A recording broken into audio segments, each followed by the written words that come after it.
Welcome to online Vasundhara classes. आपण मागील लेक्चरमध्ये शिकलो होतो की what is by science, science म्हणजे काय आणि त्याचे ब्रांचेस कशा आहेत हे सुद्धा आपण शिकलो होतो. त्यामुळे मी तुम्हाला आठवत असेल ते क्वेश्चन तुम्हाला केला होता की तुमचे आईवडील तुम्हाला कशासाठी एज्युकेशन देत आहे, राईट, आणि तुम्ही सुद्धा कशासाठी एज्युकेशन घेत आहे. प्रथम त्यावर बोलूया, नंतर आपण जे अतिशय वाट बघत आहे जे मित्र आणि मित्र म्हटल्यापेक्षा माझे स्टुडंट जे वाट बघत आहे किंवा पॅरेंट जे वाट बघत आहे की बाबा नीटची सिरीज केव्हा चालू होत आहे, तर नक्कीच नीटची सिरीज मी सुरुवात करतो आहे. पण त्याआधी मी तुम्हाला विचारलेल्या क्वेश्चनचं अतिशय शॉर्ट मध्ये आन्सर देतो आहे. ठीक आहे, तर मी तुम्हाला असा क्वेश्चन केला होता की बाबा what is mean by education, आपण का बरं एज्युकेशन घेत आहे आणि तुम्ही का बरं एज्युकेशन घेत आहे. तर बेटा एक गोष्ट लक्षात घ्या की जेव्हा आपण लहानपणापासून शिकतो आहे, शिकत असताना आपण फर्स्ट स्टँडर्डला ऍडमिशन घेतो आहे. फर्स्ट स्टँडर्ड पासून कोणी 8th स्टँडर्ड पर्यंत शिकतं, कोणी 10th स्टँडर्ड पर्यंत शिकत आहे, कोणी 12th स्टँडर्ड पर्यंत शिकत आहे, अप टू कोणी ग्रॅज्युएशन, कोणी पीएचडी होल्डर होत आहे. आता का प्रत्येकाचं शिक्षणाच्या माध्यमातून कोणी नोकरी लागलेला आहे का? बऱ्याच पॅरेंट्स असे उत्तर आले की आम्ही आमच्या पाल्यांना नोकरी लागावी म्हणून शिकवत आहे. विद्यार्थ्यांनाही तेच वाटते की आपले पालक आपल्याला फक्त नोकरी लागण्यासाठी शिकवत आहे. तर असं वगैरे काही नाही, शिक्षण फक्त हे नोकरी लागण्यासाठी नाही आहे. तर जगातला प्रत्येकच व्यक्ती शिक्षण घेऊन नोकरी करत आहे नाही, कारण जर अशी नोकरी करत गेले असते लोक तर बाकीचे बिझनेसेस कोणी सांभाळले असते. तुमच्या घरची लाईन फिटिंग कोण तयारी केली असती, तुमच्या माझ्या घरी पाणी कसं येतं त्याचं कशी विल्हेवाट लावायची, कसं तुमच्या माझ्या घरी ते पाणी आलं पाहिजे, राईट. तर बेटा खरा एज्युकेशनचा अर्थ कसा आहे बेटा, पॅरेंट्स लोकांनी सुद्धा लक्ष द्यावं आणि विद्यार्थ्यांनी सुद्धा. तर आपल्यामध्ये जन्मतःच एक क्षमता असते, जन्मतःच असते आपल्यामध्ये क्षमता. ती क्षमता खरं पाहिलं तर एज्युकेशन घेत असताना, काय घेत असताना, एज्युकेशन घेत असताना तुम्ही 8th स्टँडर्ड पर्यंत शिका अथवा 10वी पर्यंत शिका, 12th स्टँडर्ड पर्यंत अप टू पीएचडी घ्या. एज्युकेशन घेत असताना आपल्यामध्ये जी इनबॉर्न कॅपॅसिटी आहे किंवा इनबॉर्न पोटेन्शियल आहे ते आयडेंटिफाय करण्यासाठी खरं पाहिलं तर आपण खरं पाहिलं तर एज्युकेशन घेत असतो. खरं पाहिलं तर एज्युकेशन हे आपण घेत असतो. म्हणजे ह्या आयडेंटिटी करण्यासाठी आपण खरं पाहिलं तर एज्युकेशन घेत असतो. म्हणजे आपल्याला आपली ऍक्च्युअली काय आयडेंटिफाय झाली पाहिजे, तर आपली बेसिकली स्किल आयडेंटिफाय झाली पाहिजे एज्युकेशन घेत असताना, की आपल्यामध्ये कुठली इनबॉर्न स्किल आहे. जसं की शिकत असताना कोणाला तबल्यामध्ये इंटरेस्ट येतो आहे, तबला कसा वाजवावा, कोणाला गिटारमध्ये इंटरेस्ट येतो आहे, कोणाला मेकॅनिकल मध्ये इंटरेस्ट येतो आहे, कोणाला गाडी दुरुस्त करण्यामध्ये इंटरेस्ट येतो आहे. तो त्याची स्किल घेऊन त्या सिस्टीम मध्ये तो वेगळा होतो आहे आणि त्या स्किलच्या भरोशावर तो आपली कमाई करतो आहे. काही लोक आपल्यामध्ये कुठलं पोटेन्शियल आहे हे एज्युकेशनच्या माध्यमातून ओळखतात. For example me 8th standard मध्ये असताना माझ्या असं लक्षात आलं की मी चांगल्या पद्धतीनं कदाचित शिकवू शकतो, म्हणून मी तो 8व्या वर्गात मी स्वतःला वाटलं की मी काय करू शकतो. आज मी तुमच्या समोर ऍज अ लेक्चरर बनलो आहे, राईट. जरी माझं MSc झालंय, पीएचडी सुरू आहे, भरपूर वर्षाचा अनुभव आहे ना, पण मला ते केव्हा ओळखता आलं की मला एवढं सगळं करता येईल. एज्युकेशन सुरू असताना 8th स्टँडर्ड मी स्वतःला आयडेंटिफाय केलं, राईट. तर अशासाठी आपण पालकांनी आपल्या पाल्याला एज्युकेशन दिलं पाहिजे आणि पाल्याने सुद्धा ते समजून घेतलं पाहिजे की आपल्याला स्वतःची जी इनबॉर्न स्किल आहे ती आयडेंटिफाय करता आली पाहिजे. बेटा आपण याच्यासाठी एज्युकेशन घेतो. क्लिअर? येस और नो? Yes, right. सो आता दुसरा जो मुद्दा आहे तो म्हणजे कुठला आहे, तर नीट. नीट मध्ये अतिशय महत्वाचा सब्जेक्ट म्हणजे कुठला आहे, तर बायोलॉजी. कुठला आहे? बायोलॉजी.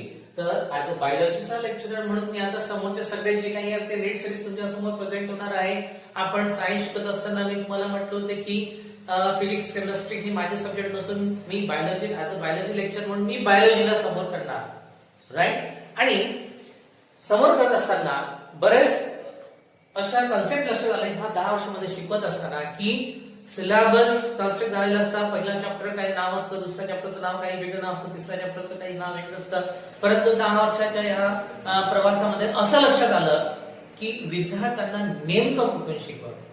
तसंही मी तुम्हाला व्हॉट्सअपवर एक ऑपॉर्च्युनिटी दिली होती की आपण कुठला चॅप्टर सुरुवात करायचा. तर बऱ्याच विद्यार्थ्यांचं असं मत आलं की रिप्रोडक्शन पासून सुरू करायचे, फिजिओलॉजी पासून सुरू करायचे आहे, कोणी म्हणे वर्षापासून सुरुवात करायची, पण ते त्यांच्या अनुषंगाने बोलतात. परंतु ह्या 10 वर्षाच्या प्रवासामध्ये माझ्या असं लक्षात आलं की बायोलॉजी मध्ये महत्वाचा कुठला चॅप्टर आहे किंवा नीट पॉइंट ऑफ व्ह्यू महत्वाचा चॅप्टर कुठला आहे, तो म्हणजे कुठला आहे, सेल.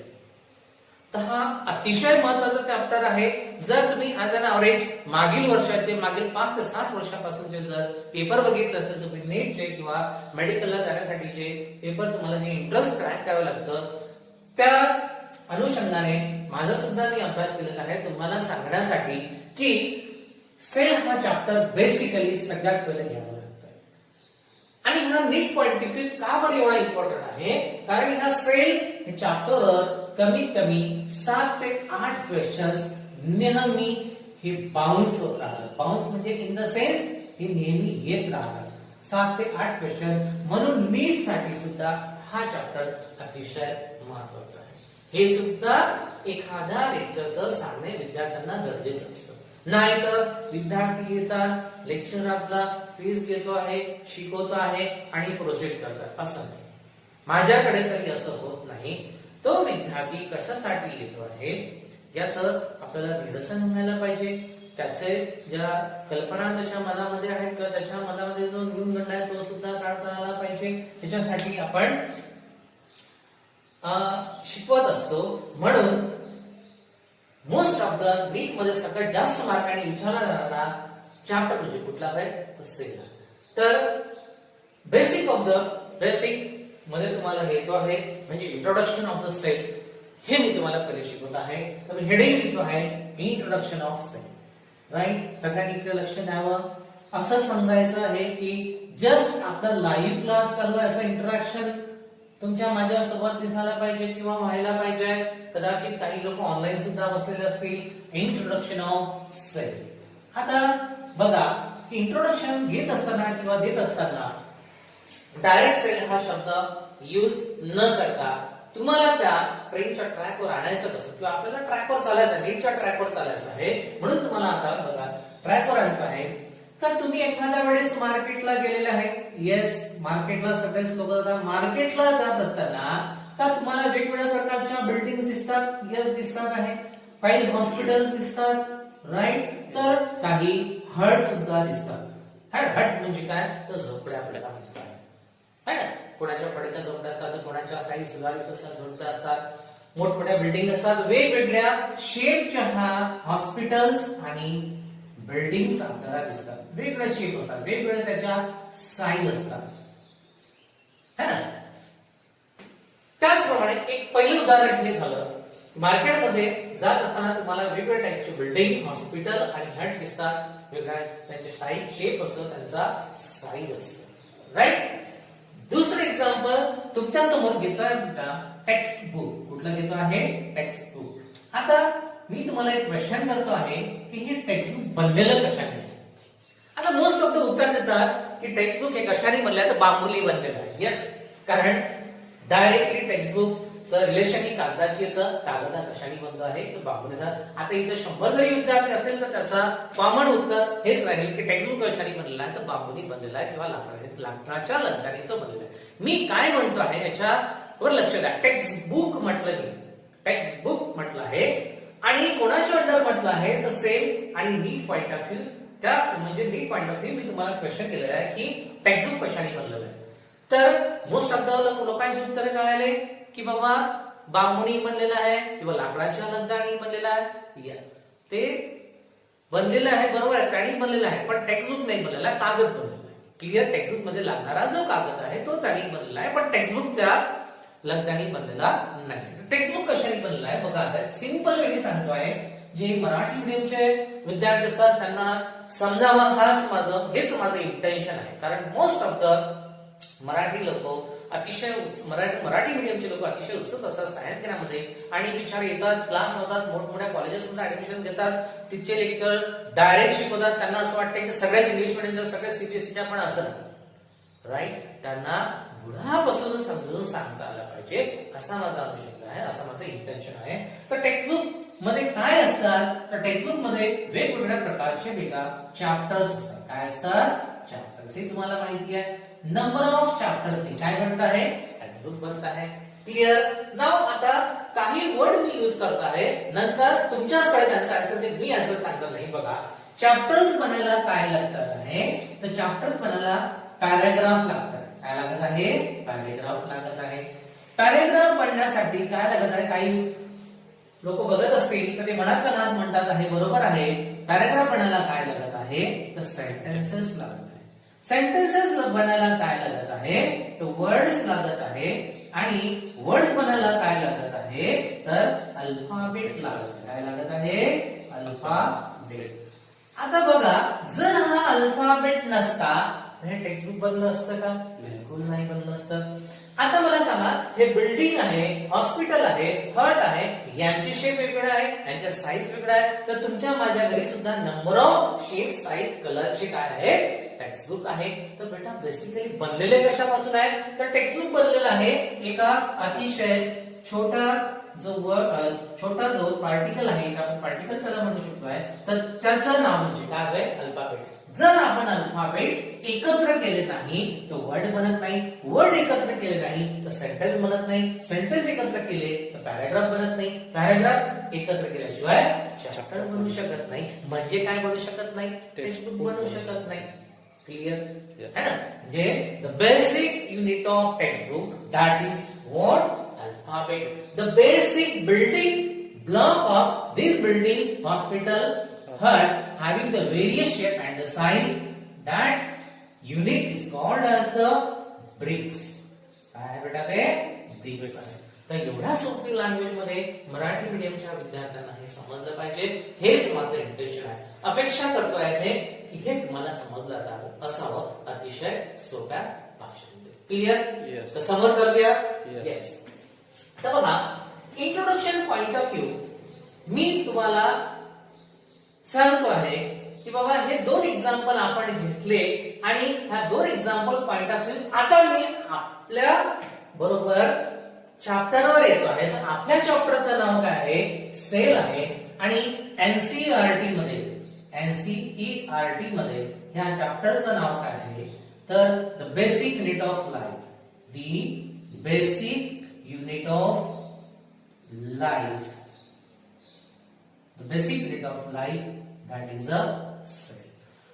आता human being with respect to लक्षात घ्या किंवा लिव्हिंग ऑर्गॅनिझम विथ रिस्पेक्ट घ्या. तर मी तुम्हाला बायोलॉजी डेफिनेशन मध्ये सांगितलं की बाबा लिव्हिंग ऑर्गॅनिझम कोण आहे? तर लिव्हिंग ऑर्गॅनिझम कोण आहे? तर प्लांट अँड ॲनिमल्स आहे. प्लांट अँड ॲनिमल्स आहे. तर यांच्या काय आहे? तर यांच्या बॉडीज आहे. काय आहे? बॉडीज. आता मला सांगा की लिव्हिंग जो ऑर्गॅनिझम आहे, जे फक्त दोनच आहे जगाच्या पाठीवर आहे, ते म्हणजे कोण आहे? प्लांट आणि ॲनिमल आहे. ऑर्गॅनिझम ते म्हणजे कोण आहे? प्लांट आणि ॲनिमल आहे. यांची एक बॉडी आहे आणि ही बॉडी बेसिकली कशापासून बनलेली आहे? तर तो अतिशय मायक्रोस्कोपिक आहे, जो आपण आपल्या उघड्या डोळ्यांनी बघू सुद्धा शकत नाही. त्याला फक्त अंडर दी मायक्रोस्कोपच बघावं लागतं. ते बेसिक युनिट म्हणजे कोण आहे? सेल्स. कोण आहे? ती सेल आहे. जसं की पहा की या टेक्स्टबुकचं बेसिक युनिट जर अल्फाबेट असेल तर textbook with respect to alphabet हा अतिशय छोटा आहे. Building with respect to brick ही अतिशय छोटी आहे. आणि आपली बॉडी घ्या किंवा प्लांटची बॉडी घ्या किंवा मुंगीची बॉडी घ्या किंवा वाघोड्याची बॉडी घ्या, ही कशाने बनलेली आहे? तर बेसिकली कशाने बनलेली आहे? सेल्स पासून बनलेली आहे. क्लिअर? आता बघा की सेलचा जेव्हा ग्रुप तयार होतो तेव्हा काय बनतो आहे? तर टिश्यू बनतो आहे. टिश्यूचा जेव्हा ग्रुप तयार होतो आहे तेव्हा काय बनतो आहे? तर ऑर्गन बनतो आहे. प्रत्येक ऑर्गनला काय लागलेली आहे? तर ऑर्गन सिस्टीम लागलेली आहे. आणि ऑर्गन सिस्टीम जेव्हा कंबाईन होतं तेव्हा काय बनतं? बॉडी. क्लिअर? तर अशा प्रकारे लिव्हिंग ऑर्गॅनिझमचं बेसिक युनिट किंवा प्लांटचं बेसिक युनिट किंवा अॅनिमलचं बेसिक युनिट कोण आहे? तर सेल आहे. म्हणून एनसीईआरटी मध्ये काय नाव दिलेलं आहे? The basic unit of life that is a cell. Clear? Now we'll take the second introductory point that is काही विद्यार्थी भरपूर उत्सुक असतात सेल विषयी जाणून घ्यायला. तर मोठमोठ्या सायंटिस्ट यावर योगदान आहे आणि मोस्ट ऑफ द विद्यार्थ्यांना माहिती आहे की सगळ्यात पहिले सेल कोणी डिस्कवरी केली आहे. मोस्ट ऑफ द विद्यार्थ्यांना माहिती आहे कारण ते 8, 9, 10 या बेसिक जे सीबीएसईचे विद्यार्थी आहेत त्यांना 101% ही माहिती आहे की सेल थेअरी काय आहे, सगळ्यात पहिले कोणी शोध लावला. तर बघूया आपण, जर ह्या सगळ्या गोष्टी समजल्या असतील तर समोर जाऊया आपण. क्लिअर? सो तुम्हाला सांगतो आहे की एक रॉबर्ट हुक नावाचा सायंटिस्ट होता. Robert Hooke. सगळ्यांना आनंद झाला असेल की हो आमच्या मनातलं आहे ते सर अगदी बरोबर बोलले आहे. 1665 हा असा एक सायंटिस्ट होता की याच्याकडे स्वतःचा मायक्रोस्कोप होता त्या काळी. आज आपण मॉडर्न जगामध्ये असूनही आज आपण स्वतःचा मायक्रोस्कोप डेव्हलप करू शकत नाही. पहा किती मोठी शपांतिका आहे. पण त्यांच्याकडे इंटरनेट नसतानाही सुद्धा किंवा कुठल्या गोष्टीची म्हणजे अवेलेबिलिटी नसताना सुद्धा स्वतःचा मायक्रोस्कोप तयार केला. सेल्फ इन्व्हेंटेड मायक्रोस्कोप तयार केला होता आणि त्याला प्लांट विषयी कदाचित आवड असेल किंवा छोट्या छोट्या बारीक तरी गोष्टी बघण्याची त्याला आवड असेल म्हणून त्याने अभ्यासासाठी स्वतःच्या अभ्यासासाठी त्याने मायक्रोस्कोप तयार केला. तर रॉबर्ट हुकने काय केलं? 1665 ला तो एका फॉरेस्ट मध्ये गेला. कुठे गेलाय? फॉरेस्ट मध्ये. बघा गोष्टीच्या स्वरूपात सांगितलेली गोष्ट तुम्हाला तुमच्या कदाचित लक्षात राहू शकेल आणि माझं शिकवणे म्हणजे इंटेन्शन तसंच आहे की मी तुम्हाला पहिलेच सांगितलं, पहिल्या इंट्रोडक्टरी लेक्चर मध्ये सांगितलं की मी शिकत असलेला सब्जेक्ट किंवा टॉपिक अजिबात पाठ करू नये आणि मी पाठ सुद्धा करू देत नाही. क्लिअर? सो तो फॉरेस्ट मध्ये गेला. फॉरेस्ट मध्ये गेला असताना त्यांनी एका झाडाखाली विश्रांती घेतली म्हणजे रेस्ट केली. काय केली आहे? रेस्ट केली. आणि जसा तो उठतो आहे त्याला समोरील झाड तुटलेलं दिसतं. आता समोरील झाड तुटलेलं त्याला दिसतोय. याचा स्वतःचा मायक्रोस्कोप तो घेऊन तो गेला होताच, प्रश्नच नाही. आणि तो स्वतःचा मायक्रोस्कोप घेऊन गेला आणि त्या प्लांटचा त्यांनी काय बघितला? तर कॉर्क बघितला. काय बघितला आहे? कॉर्क. काय बघितला? कॉर्क. आणि फोकस करताना त्याचा अशा लक्षात आलं की अरे याच्यामध्ये हेक्सागोनल काहीतरी दिसत आहे. त्याला मोठा आनंद झाला. त्याला खूप मोठा असा आनंद झाला की आपल्याला काहीतरी इथं दिसत आहे जे हेक्सागोनल शेपचा आहे. तर तेव्हा त्यांनी काही नसताना काय केलं आहे की बाबा याला त्यांनी स्मॉल कंपार्टमेंट नाव दिलं. काय नाव दिलं? काय? Small compartment. हे नाव त्यांनी दिलं होतं स्मॉल कंपार्टमेंट. नंतर त्यांनी विचार केला की स्मॉल कंपार्टमेंट म्हणजे काय? म्हणजे नंबर ऑफ स्मॉल कंपार्टमेंट जगाच्या पाठीवर हॉस्पिटलमध्ये गेले वेगवेगळ्या प्रकारचे कंपार्टमेंट, ऑफिसमध्ये गेले वेगवेगळ्या प्रकारचे कंपार्टमेंट. इथे लोक कन्फ्युज होते. येस.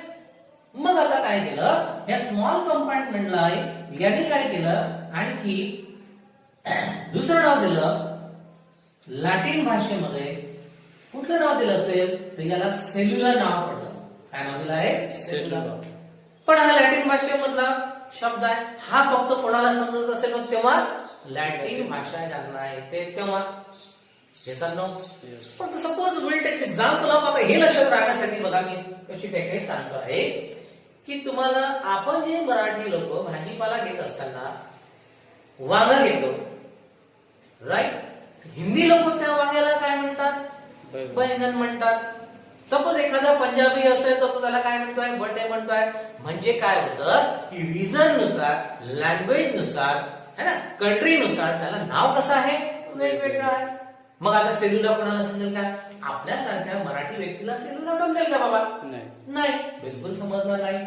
मग काय होईल तर यांनी याच्याही पलीकडे जाऊन ह्या सेल्युलाला एक युनिव्हर्सल लँग्वेज आहे ती तुम्हालाही माहित आहे मलाही माहित आहे. युनिव्हर्सल लँग्वेज म्हणजे काय? इंग्लिश. तर याला रिकन्स्ट्रक्ट केलं आहे आणि याला काय नाव पडलंय? सेल नाव पडलं. याचा अर्थ की जगाच्या पाठीवर सगळ्यात पहिले सेलची डिस्कवरी करणारा कोण आहे? रॉबर्ट हुक आहे. क्लिअर आहे ना? कशामध्ये बघितलं त्यांनी? झाडाच्या कॉर्क मध्ये बघितलं आहे आणि त्याला सगळ्यात पहिले काय म्हटलं होतं? स्मॉल कंपार्टमेंट म्हटलं होतं. पण याच्यामध्ये लोक कन्फ्युज होतील बाबा, म्हणून त्यांनी लॅटिन भाषेमध्ये त्याला नाव दिलं होतं सेलुला. त्याच्यानंतर ते जनरल सगळ्या युनिव्हर्सल लोकांना समजावं आणि त्याच्यावर रिसर्च करून त्याला फायनल नाव काय आहे? सेल. पण यानं सेलचा शोध लावला. पण कोणत्या सेलचा शोध लावला? स्पेशली पर्टिक्युलरली जे एनसीईआरटी विद्यार्थी त्यांनी लक्षात ठेवायचं, ही सेल जी होती ती कुठली होती? डेड सेल होती. कुठली सेल होती? Dead cell. क्लिअर? यस. तर हे रॉबर्ट हुकचं आपल्यासाठी अतिशय योगदान छान आहे, अगदी जबरदस्त आहे. तर याचा हा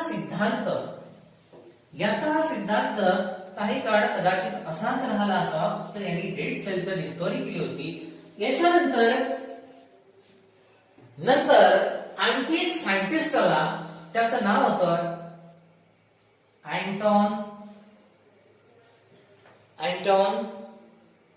अँटोनी व्हॅन लिव्हनहॉक.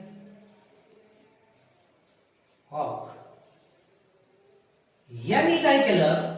यांनी लिव्हिंग सेलचा शोध लावला. लिव्हिंग सेलचा शोध लावला. लिव्हिंग सेलची यांनी काय केली आहे? डिस्कवरी केली आहे. आता यांनी लिव्हिंग सेलची कशी डिस्कवरी केली? बघा, आता याची सुद्धा हिस्ट्री आहे. यांनी लिव्हिंग सेलची कशी डिस्कवरी केली? याचा तर रॉबर्ट हुक पेक्षाही अतिशय सुपरफाईन मायक्रोस्कोप होता. वेगवेगळ्या प्रकारचे लेन्सेस याच्याकडे होते आणि याला खूप अभ्यासाची आवड होती. तर काय झालं की यांनी जस्ट असं जमिनीवर पाहिलं आणि तिथं पाणी पडलेलं होतं. तर माती जी आहे ती ओली झालेली होती. त्याने तीच माती घेतली आणि अंडर दी मायक्रोस्कोप बघितली तर सगळ्यात पहिले त्याला काय दिसलं आहे? ऍज अ सेल म्हणून बॅक्टेरिया दिसला आणि त्यांच्यामध्ये मुवमेंट दिसली. म्हणजे जगाच्या पाठीवर लिव्हिंग सेलचा शोध कोणी लावला आहे? अँटोनी लिव्हनहॉकने लावला. क्लिअर? मग आता आपल्याकडे तर भरपूर इन्फॉर्मेशन जमा होत आहे. आता यांनी डिस्कवरी केली तर कोणाच्या भरोशावर केली? रॉबर्ट हुक यांनी भरपूर टेक्स्टबुक वाचले आहे. मग आता रॉबर्ट हुक आणि अँटोनी लिव्हनहॉक यांनी सुद्धा लिव्हिंग सेलची थिअरी दिली आहे आणि याच थिअरीचा अभ्यास करून किंवा यांच्या स्टेटमेंटचा अभ्यास करून जगाच्या पाठीवर 1838 ला किंवा 1838 ला लक्षात घ्या 1665 ला शोध लागला. त्याच्यानंतर कितीतरी वर्षांनी याच्यावर काम केलं गेलं. 1838 ला किंवा 1838 ला एक बॉटनिस्ट होता. म्हणजे बॉटनिस्ट म्हणजे कोण? फक्त वनस्पतींचा अभ्यास करणारा बॉटनिस्ट होता आणि तो जर्मनीचा होता. कुठला होता? जर्मनी. पहा, लक्षात घ्या, एनसीईआरटी सीबीएसई वाले स्टुडंट है ना. बॉटनिस्ट होता, जर्मनीचा राहणारा होता आणि त्याचं नाव होत आहे एम.जे. शिल्डन. काय नाव होत आहे? एम.जे. शिल्डन. यांनी कुणाच्या भरोशावर अभ्यास केला? तर रॉबर्ट हुक आणि अँटोनी लिव्हनहॉकच्या भरोशावर त्यांनी अभ्यास केला आणि त्याच्या असं लक्षात आलं, साहजिक गोष्ट तो बॉटनिस्ट होता म्हणजे त्याचा जो अभ्यास होता तो कोणावर होता? प्लांटवर होता. आणि अभ्यास करताना त्याच्या असं लक्षात आलं की ऑल प्लांट्स, लक्षात घ्या, all plants are made up of, all plants are made up of from the, all plants are made up from the cell. Clear? आणि हा कॉन्फिडेंटली सांगतो आहे की जगामधले जेवढे काही वनस्पती आहे ते बेटा कशाने बनलेले आहे?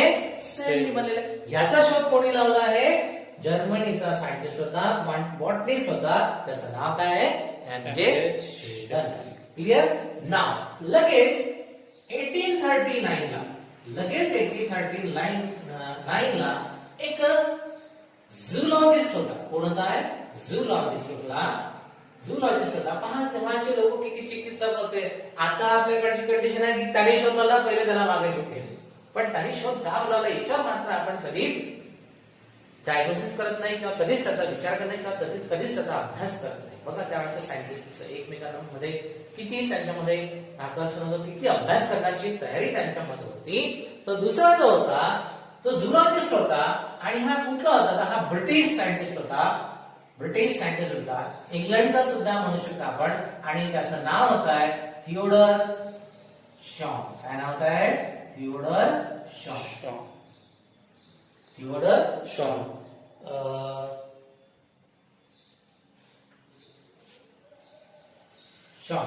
थिओडर शॉ. तर यांनी अभ्यास केला की अँड्रे शेल्डन म्हणतात की all plants is made up from the sale.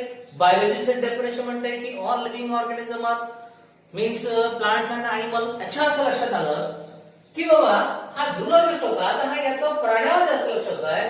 आणि पण यांनी हा झुलॉजिस्ट असून देखील सगळ्यात पहिले प्लांट्स अभ्यास केला आणि हा जगाच्या समोर सांगताय मोठा कॉन्फिडेंटली की ऑल प्लांट्स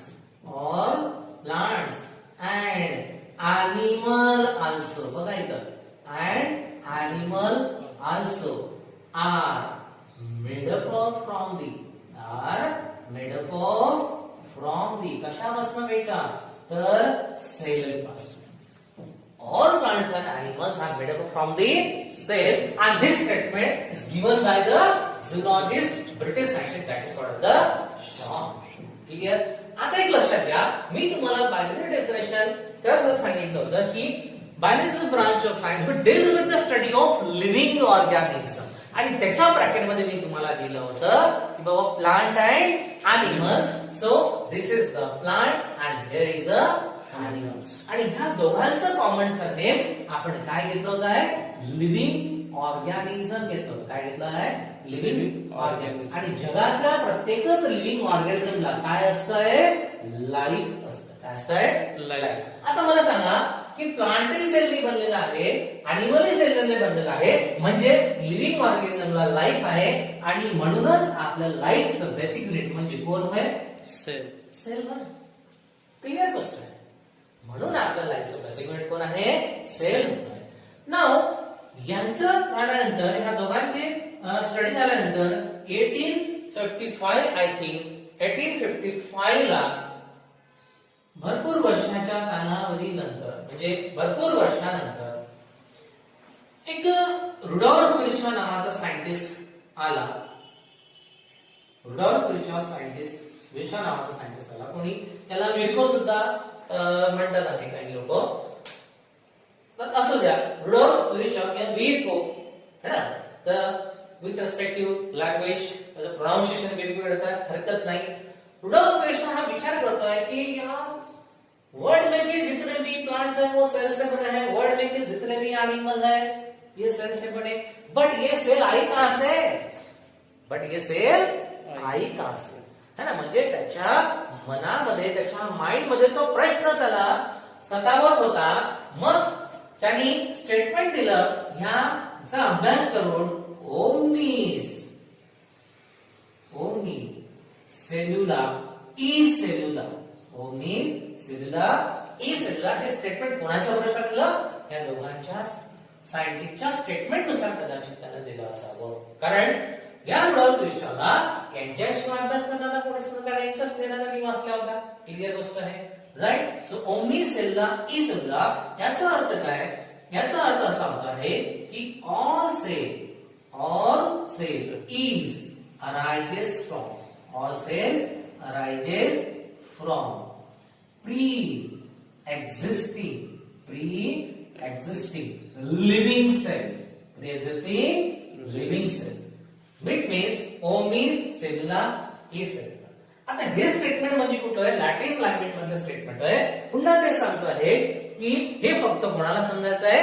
लॅटिन लोकांना, म्हणजे जे लॅटिन लँग्वेज मध्ये बोलत होते त्यांना समजायचं आहे. परंतु आपल्याला युनिव्हर्सल हे ट्रूथ करायचं आहे, कारण आपण अंडर दी फायनली सायन्सच्या वर्ड खाली आपण शिकवत आहे. म्हणून म्हटलं होतं की एक्सपेरिमेंट केल्याशिवाय प्रूफ होऊ शकत नाही, आणि ते प्रूफ करून देणार कोण असताय? सायंटिस्ट. म्हणून युनिव्हर्सल लँग्वेज मध्ये काय त्याचा अर्थ होत आहे की all cells arises from the pre existing of living cell. आता मी हे प्रूफ करून दाखवत आहे. Suppose will take the amoeba. Suppose we will take the amoeba. It is a parent cell. It is a parent cell. है ना? So centrally placed a nucleus.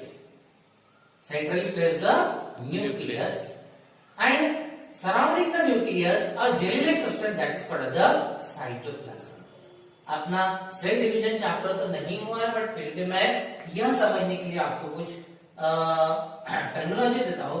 जब भी न्यूक्लियस का डिवीजन होता है, जेव्हा न्यूक्लियसचं डिव्हिजन होतं, जेव्हा न्यूक्लियसचं डिव्हिजन होतं तेव्हा त्या प्रोसेसला काय म्हणतो आपण, तर कॅरियोकायनेसिस म्हणतो. काय म्हणतो आहे? कॅरियोकायनेसिस. नीट पॉइंट ऑफ व्ह्यू ये वर्ड बहुत इम्पॉर्टंट आहे.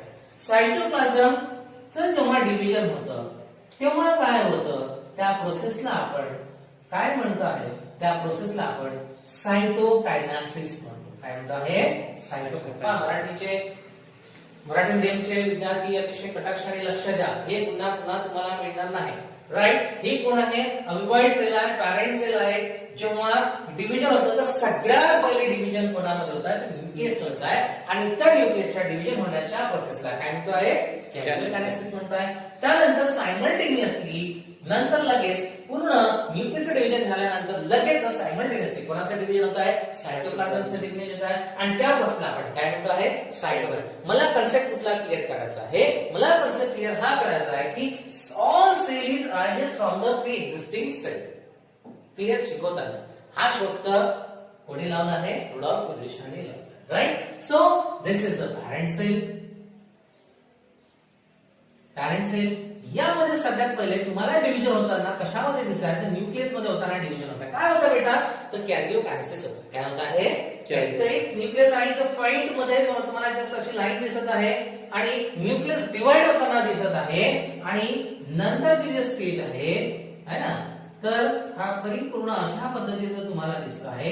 याच्याही नंतरची हा सायटोप्लाझम मध्ये सुद्धा डिव्हिजन होत आहे, आणि हा न्यूक्लियस घेऊन ही वरची सेल वेगळी, आणि हा न्यूक्लियस घेऊन ही खालची सेल वेगळी. तर हे कोण तयार झालंय? हे डॉटर सेल तयार झाले. कोण तयार झाले? Daughter cell. क्लिअर?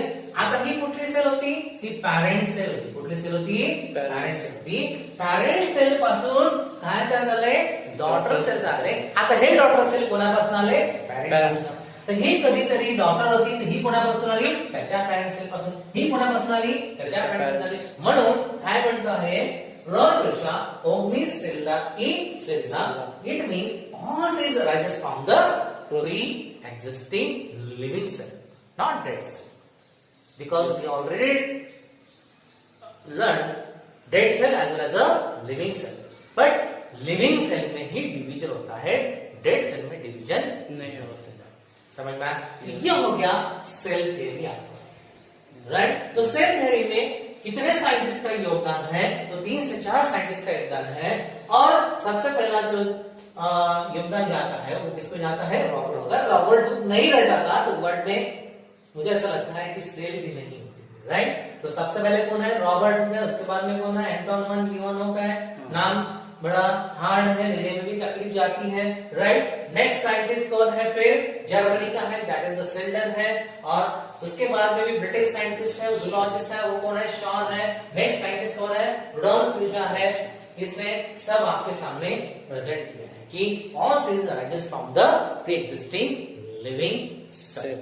समझ में आ रहा है दोस्तों? यस. ये जो टॉपिक मैंने पढ़ा है विथ रेस्पेक्ट टू एनसीईआरटी, ये स्टेट बोर्ड के लिए भी बहुत इंपॉर्टेंट है, ये ध्यान दीजिएगा. और यह टॉपिक मैंने जो सेल थ्योरी पढ़ा है इसके ऊपर बहुत सारे क्वेश्चन भी आ चुके हैं. क्लियर? नीट में बहुत बार अगर आप प्रीवियस इयर के क्वेश्चन्स देखते हो, जर मागच्या वर्षीचे तुम्ही क्वेश्चन बघत असाल तर त्या थ्योरीवर नंबर ऑफ क्वेश्चन्स आलेले.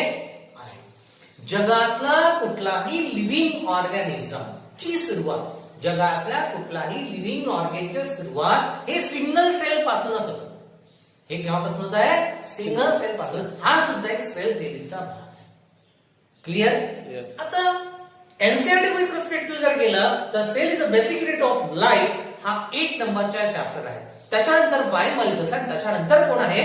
Sale division. ही सिरीज आपल्याला कंप्लीट केल्याशिवाय समोर जाता येणार नाही. क्लिअर? मी तुम्हाला सांगतोय की हा चॅप्टर आपण का बरं पहिले घेतला, कारण हा चॅप्टर तुमच्या सिलेबस मध्ये जेवढे काही लेबल आहे म्हणजे चॅप्टरचे जे लेबल आहे त्याला हा ऍसेस करतो. रेस्पिरेशन मध्ये सुद्धा असेल येणार, एक्सप्रेशन मध्ये सुद्धा असेल येणार है ना, जेनेटिक्स मध्ये सुद्धा असेल येणार. जर आपण पहिले ते चॅप्टर शिकवले असते तर आपल्याला सेल मध्ये जे शब्द येतील आता ते शब्द येण्यासाठी पुन्हा सेलवर यायला लागलं असतं. म्हणून आमचा हा 10 वर्षाचा अनुभव सांगतोय की मुलांना कुठून सुरुवात नेमकी केली पाहिजे, ते कुठून केली पाहिजे, सेल पासून केली पाहिजे. क्लिअर? राईट. सो हे समजलं असेल तर मी समोर जातो आहे. तुम्ही नोट घ्यायचं असेल तुम्ही नोट घेऊ शकता. राईट. तर विदिन सेकंड 2 मिनिटांमध्ये नोट लिहून घ्या.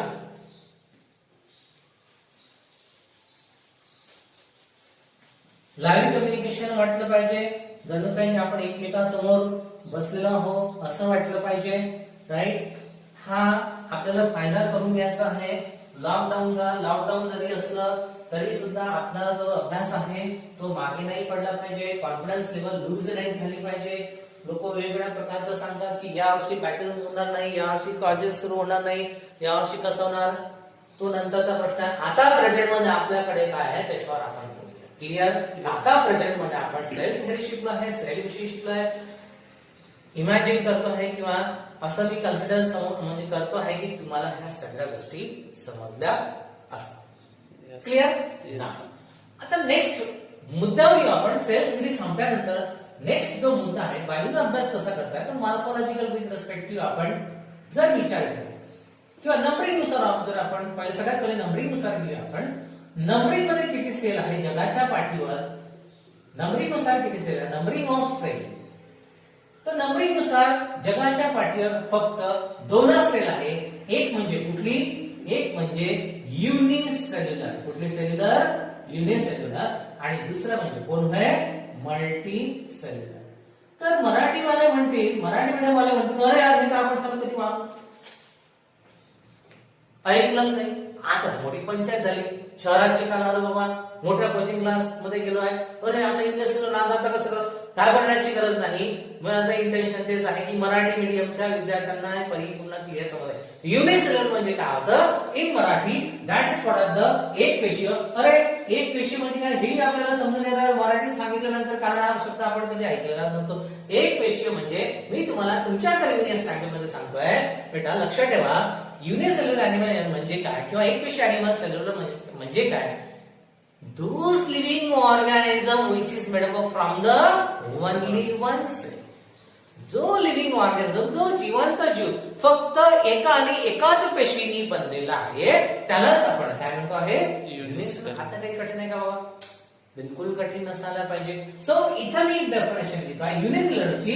मल्टीसेल्युलरची डेफिनेशन तुम्ही ऑटोमॅटिकली स्वतःच करता. बघा, those living organism, those living organism. आता लिव्हिंग ऑर्गॅनिझम हे कोणासाठी शब्द आपल्याला तुम्हाला माहिती आहे, प्लांट्स अँड एनिमल्स साठी. Those living organism which is made up of from the single cell is called as unicellular. कुठला सेल्युलर? युनिसेल्युलर. मग आता युनिसेल्युलरचे एक्झाम्पल कोण आहेत बाबा? तर तेच एक्झाम्पल आहे तुमच्या माझ्या परिचित आहे, तो म्हणजे कोण आहे, तर अमिबा. कोण आहे? अमिबा. आणि दुसरे म्हणजे सगळ्याच्या सगळे जगाच्या पाठीवरचे कोण आहे, बॅक्टेरिया. हे सगळ्याचे सगळे कोण आहे, युनिसेल्युलर आहे. Those living organism which is made up from the only one cell. Single cell is called as the unicellular. Now Marathi मीडियमचे विद्यार्थी घाबरण्याची गरज नाही. राईट. आता मी मल्टी सेल्युलर लिहितो आहे आणि पहा तुम्ही स्वतःच बोलता आणि बोलत असताना डेफिनेशन मध्ये काही चेंज करायचा नाही आहे. बघा आता मी सांगतोय इथं those living organism which is made up from the single cell. इथं काय करावं लागेल, those living organism which is made up from the two or more different type of cell or the two or more cell is called as what is multicellular. Clear? Next, हा एक concept आहे cell basic unit of life. म्हणजे हा chapter समजून घेत असताना हा सुद्धा एक बेसिक कन्सेप्ट आहे. हा पुन्हा एक कन्सेप्ट आहे, तुम्हाला समजलं पाहिजे. काय समजलं पाहिजे, what is the unicellular and what is a multicellular. Are you agree? तुम्हाला समजलं असेल येस, चांगल्या पद्धतीने समजसेल. मराठी मीडियमला नाही काही भीती. आता राईट, सीबीएसईचे विद्यार्थी ऑलरेडी हे शिकून आलेले आहेत किंवा मराठी मीडियमचे शिकलेले आहेत, परंतु सीबीएसईचे विद्यार्थी जे ऑलरेडी इंग्लिश मीडियमचे असल्यामुळे त्यांना ह्या गोष्टी इझी वाटतात. राईट, म्हणून तुम्ही काही सुपिरियर असं काही समजत नाही. क्लिअर, मराठी मीडियमच्या विद्यार्थ्यांना सोबत घेऊन त्यांना सुद्धा समजून घेऊन, कारण तोही आपला मित्र आहे, मैत्रीण आहे, त्याला सुद्धा आपल्याला सोबत घेऊन जावं लागेल. राईट, अशा प्रकारचं. त्यानंतर मॉर्फोलॉजी विथ रेस्पेक्टिव्ह आपण घेऊया. Morphology with respective. Morphology with respective, morphology मध्ये तुम्हाला माहिती आहे मॉर्फोलॉजी ऑफ सेल, तुम्हाला माहिती आहे मॉर्फोलॉजी मध्ये कशाचा अभ्यास करतोय? शेप, साईज, कलर, वेटचा मोस्ट ऑफ द अभ्यास याच्यामध्ये करतोय आपण. सेलचा फक्त साईजचा आपण अभ्यास जर घेतला तर इथे मी लिहितोय size of the cell. Size of cell लक्षात घ्या बेटा, it's varies from species to species. Species to species म्हणजे जगाची प्रत्येक स्पीसीज एकसारखी नाही ना. प्रत्येकच जगातल्या स्पीसीजचा शेप आहे किंवा साईज आहे तो एकसारखा नाही आहे. कुठला स्पीसीज मोठा आहे तर कुठला स्पीसीज अतिशय लहान आहे तर कुठला स्पीसीज दिसतच नाही. अशाही प्रकारचे आहे. So cell size is varies from species to species. तर त्याचा एक पॅरामीटर आहे with respect to 0.1 micrometre to 18 centimetre. आता ह्या पॅरामीटरच्या भरोशावर इन द वर्ल्ड की बात कर रहा हूं, जगातली गोष्ट करताय मी. In the world smallest cell, in the world smallest cell, जगातली सगळ्यात लहानात लहान सेल कुठली आहे? तर कुठली आहे? किती मायक्रोमीटरची आहे? साहजिक गोष्ट 1 मायक्रोमीटरची आहे. त्याचं बेस्ट एक्झाम्पल नीट पॉइंट ऑफ व्ह्यू लक्षात ठेवा, Mycoplasma. Mycoplasma gallisepticum. Mycoplasma गॅलिसेप्टिकम.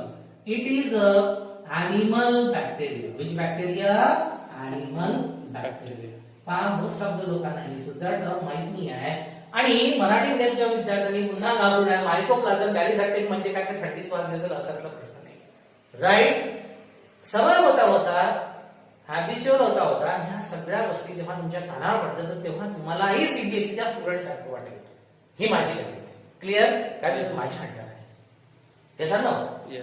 So, smallest cell in the world, it's the size of the smallest cell in the world, that is 0.1 micrometer. Example है Mycoplasma galisepticum. Example है, sorry, this is the animal bacteria. This is the smallest and with respect to 101% largest cell in the world. So, this is a 18 centimeter. How many centimeter? 18 centimeter. Most of the विद्यार्थ्यांना याचा answer माहित आहे. The egg of an ostrich. The egg of an Ostrich. चहावर्गाचं अंड म्हणजे काय होय? ही जगातली सगळ्यात मोठी म्हणजे लार्जेस्ट सेल होय. Yes. Clear? Yes. So next one, ती म्हणजे कोण आहे? तर लॉंगेस्ट सेल. कुठली cell? Longest cell. That is 1 metre long आणि हे तुमच्या बॉडी मध्येच आहे. जास्त वेळ नाही घेता मी सांगतोय तुम्हाला. That is a nerve cell. कुठली सेल आहे? Nerve cell. It is a very longest cell आणि ही नर्व सेल कोणाची आहे? बेसिकली ते ह्युमन बीइंगची. कोणाची आहे? Human being. क्लिअर? आता काही डाऊट आहे का बाबा? हे सांगा.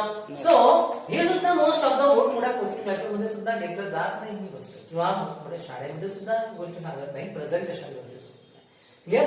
विद्यार्थ्यांना मुळापासून समजायला पाहिजे कारण विद्यार्थी त्याच्यासाठीच तुमच्याकडे येतो, अन्यथा आला नसला. क्लिअर? सो का हे तुम्हाला समजलं विद्यार्थ्यांना? Size of the cell is varies from 0.1 micrometre to 18 centimetre. The smallest cell, largest cell and the longest cell. आता याच्याही व्यतिरिक्त थोडंसं आता सेल विथ पर्स्पेक्टिव्ह थोडंसं आपण आता वेगळं घेऊया की मला हे सांगा की अमिबा सेल जेव्हा डिवाइड झाली होती तेव्हा डॉटर सेल कोण मिळाले होते? अमिबास मिळाले होते.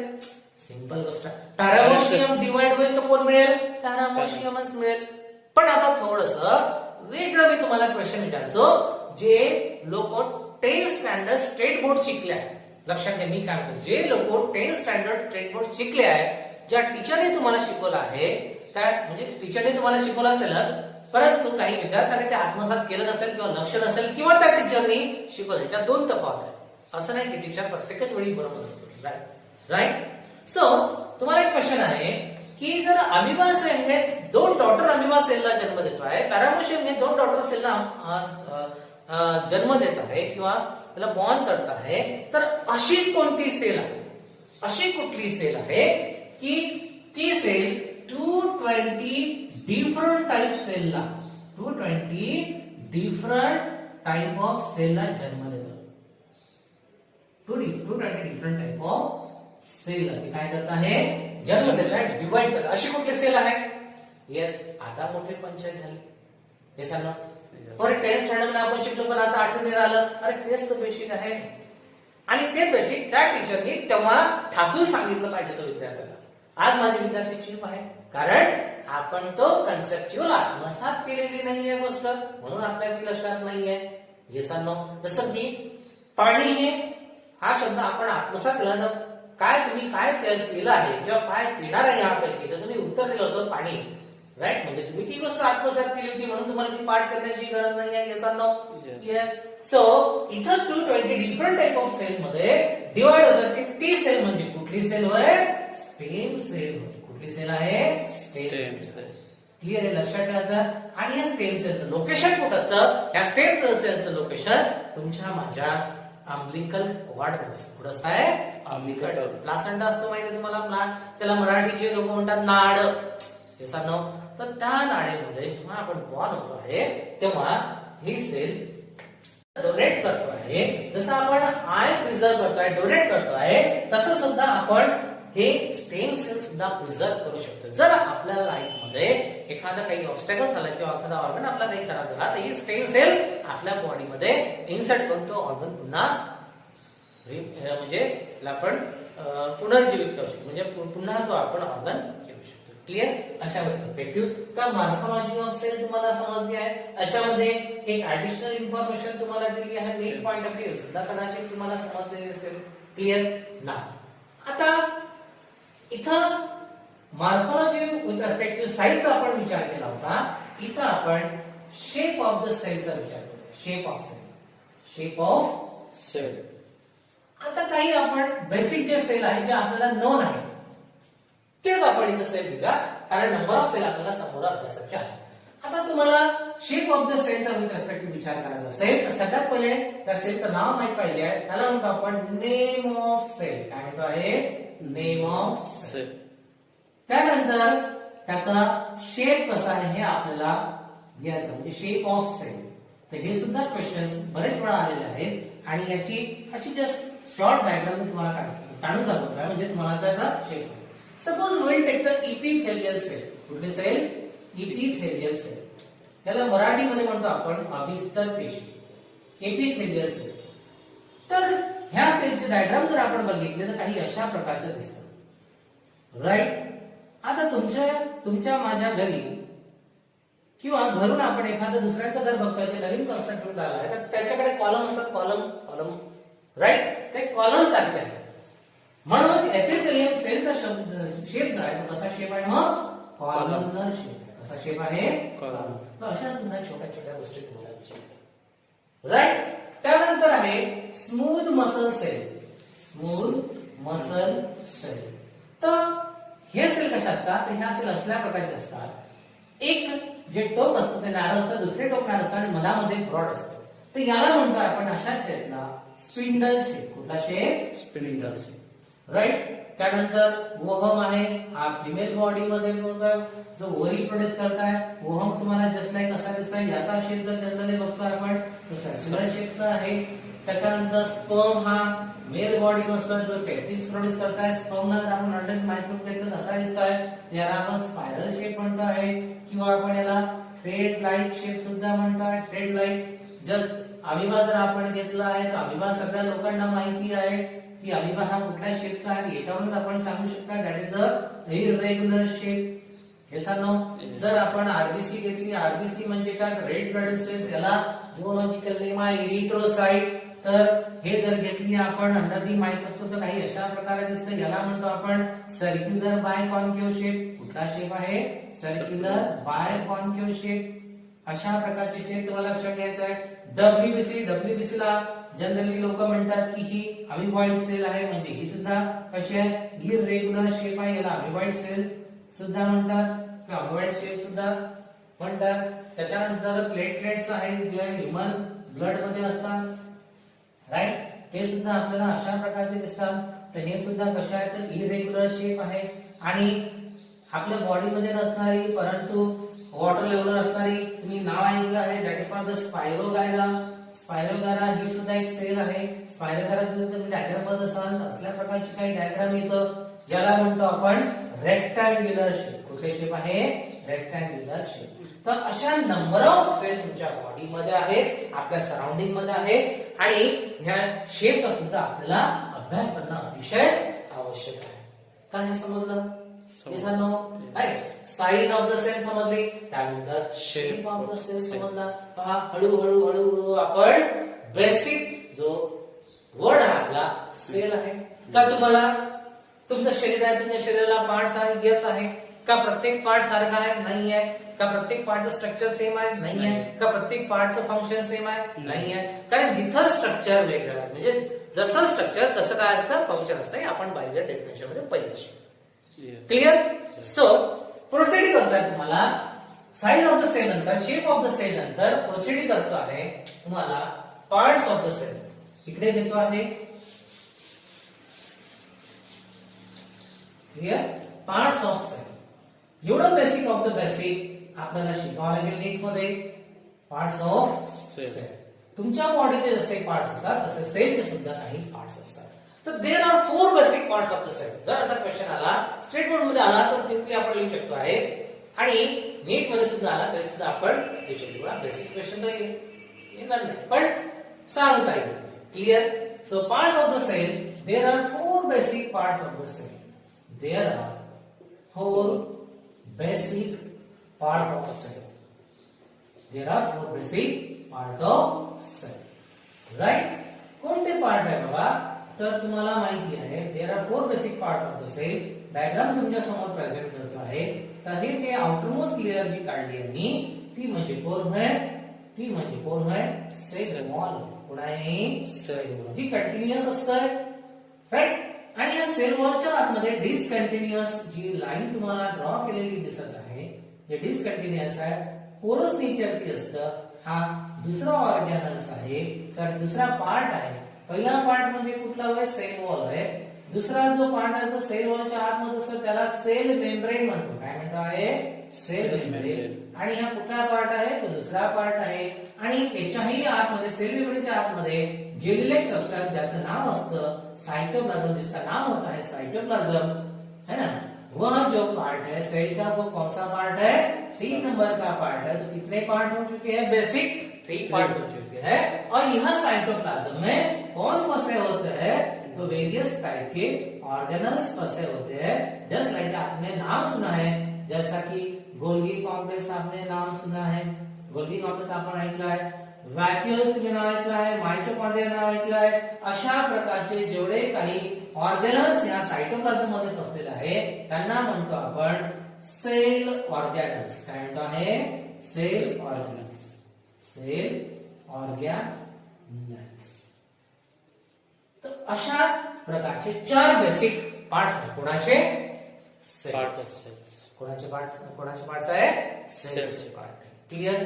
तर अशा विथ पर्स्पेक्टिव्ह आपल्याला स्टेप बाय स्टेप ह्या चॅप्टर मध्ये आपल्याला अभ्यासायचं आहे. अपेक्षा आहे की आपण जेवढे काही बोर्डवर आपण जेवढे काही आपण पॉइंट घेतले कदाचित ते तुम्हाला समजले असतील. क्लिअर? तर बेसिक आपण कुठून सुरुवात केलं की आपण हा चॅप्टर का बरं घेतला? कारण तुम्हाला माहिती झालेलं आहे याचं वेटेजही जास्त आहे नीट मध्ये, आणि हा चॅप्टर घेतल्याशिवाय आपल्याला बाकीचे चॅप्टर समजत नाही. म्हणजे बाकीच्या चॅप्टरला असेस करणारा हा एक चॅप्टर म्हणून आपण चॅप्टर घेतला. इंट्रोडक्शन रॉबर्ट हुकने काय केलं आहे, अँटोनी वेन लिओनने काय केलेलं आहे, त्याच्यानंतर शिल्डनने काय केलेलं आहे, शॉने काय केलेलं आहे, वेनशॉने काय केलेलं आहे, यांच्या थेअरी आपण बघितलेलं आहे. त्यानंतर साइज ऑफ द सेल आपण बघितलेलं आहे. त्यानंतर आपण शेप ऑफ द सेल सुद्धा बघितलेलं आहे. आणि आपण काय बघितलं आहे जस्ट आता? Parts of the cell. म्हणजे most of the introductory part तुमच्याकडे आलेला आहे. क्लिअर? तर अपेक्षा आहे की हा इंट्रोडक्टरी पार्ट स्टेट बोर्डच्या टेक्स्टबुक मधून वाचून घेऊ शकता, एनसीईआरटी मधून वाचून घेऊ शकता. क्लिअर. मी शिकवल्यानंतर कदाचित आणखी तुमचे कन्सेप्ट क्लिअर होतील आणि आपल्याला कन्सेप्च्युअलच लर्निंग घ्यायचं आहे, कन्सेप्च्युअलच शिकवायचं आहे. क्लिअर. अशा पद्धतीने आज आपण इथे थांबून जाऊ. उद्या आपण कॅटेगरी ऑफ द सेल वर बोलूया. तर कॅटेगरी ऑफ द सेल म्हणजे काय, तर दोन प्रकारच्या सेल जगाच्या पाठीवर आहे. एक म्हणजे प्रोकॅरियोटिक, दुसरा म्हणजे यूकॅरियोटिक. प्रोकॅरियोटिक मीन्स वॉन्ट आणि यूकॅरियोटिक मीन्स वॉन्ट. हे आपण उदाहरणार्थ करूया. ठीक आहे. तर सगळ्यांनी अभ्यास करावा, घाबरण्याची गरज नाही आहे. नीट आहे, हाही शब्द घेऊन घाबरण्याची गरज नाही आहे. आपण सहज त्याला क्रॅक करू शकतो आहे. 360 मार्क्स इझिली आपण घेऊ शकतो आहे. राईट. फक्त त्याला काय क्लिअर केलं पाहिजे, कन्सेप्ट क्लिअर केलं पाहिजे, है ना. आणि जोपर्यंत तुमचे कन्सेप्ट क्लिअर होत नाही तोपर्यंत आपण चॅप्टर समोर घेऊ शकत नाही किंवा आपण समोर जाऊ शकत नाही. क्लिअर.